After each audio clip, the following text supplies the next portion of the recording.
The House is voting today on the GOP-sponsored Keep Your Health Plan Act. Joining us now from Capitol Hill is Congressman James Lankford of Oklahoma. He is chairman of the Republican Policy Committee. Congressman, good morning. Thank you for joining us. Good morning. Good morning to you. Can we begin with the rundown of what's happening today on Capitol Hill? Is it true that the GOP is voting for a that Congress is voting for a GOP bill that would effectively do the same thing President Obama said he wanted to do yesterday, which is to keep people on existing plans?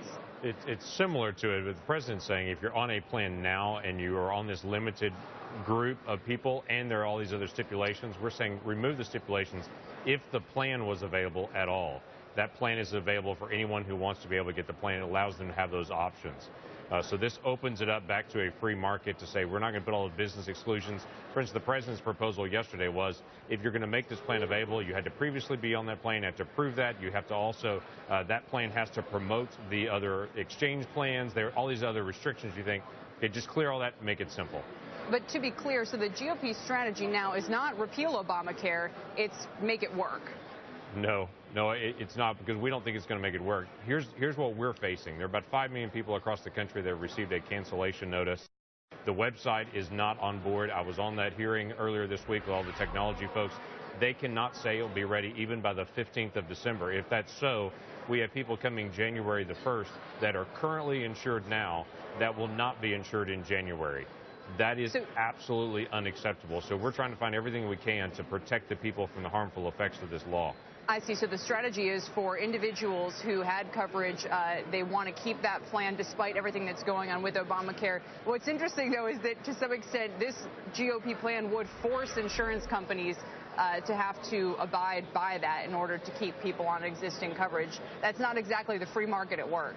No, it actually just opens it up. It doesn't force them to that. It opens it back up to it. So the key for us is the president wants to limit the number of plans that are available. We want to open it up and say as many plans as want to be available could be available. Let's let the free market work.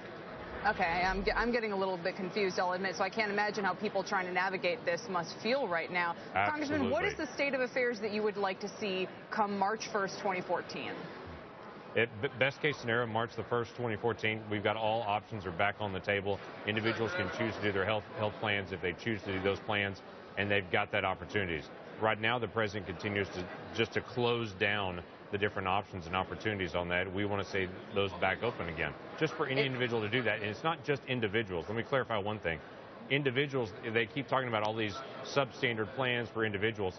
Lots of small businesses are on these associational plans. All of those associational plans are out. They're made illegal by the Affordable Care Act.